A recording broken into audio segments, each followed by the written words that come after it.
Well, South Sudan is a complex, dynamic country that has a lot of, cultural diversity that has to be appreciated in one way or the other. It is a privilege for me, to be one of the fellow, having been recruited to attend this fellowship. The most impressive activity that I think I will look at is the aspects of the transitional justice. Uh, why do I say so? I look at the customary court system in the country. It is very instrumental that it has to be developed to make sure we get the best out of it. Since most of the people in the country cannot have access to the formal court system, and then the inadequacy of it, and then there are a lot of challenges for not having the formal courts in the whole country.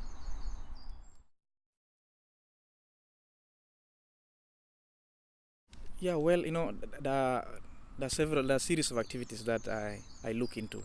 One is making sure that I draft a policy brief in regards to the transitional justice, how the fellowship has gone, and how we can borrow some of the examples that have been alluded to from here and per se.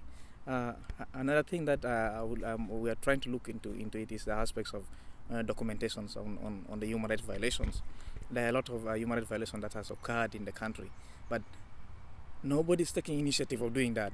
Uh, However, government is trying their best to do that, but we ourselves, the actors in the human rights perspectives, need to do a lot in documenting it, and making sure that the information that we get, we share it with others, so that we have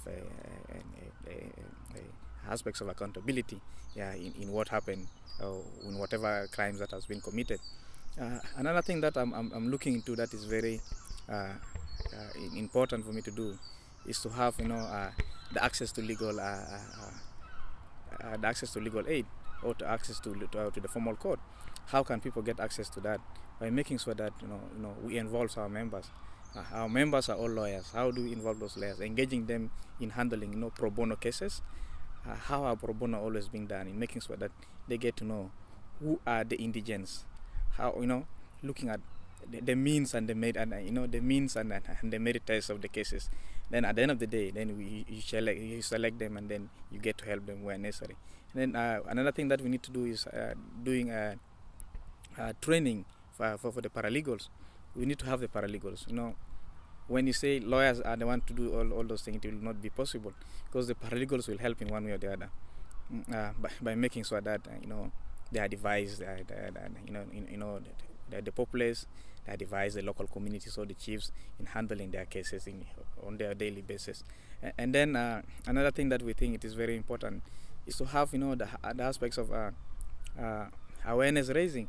How are we going to do that awareness raising? By having aspects of radio talk show, sensitization of women, dramas, and developing of flyers. It has to give the information of what do we think is important for people to get to understand. Where can they get access to information in case their rights have been violated?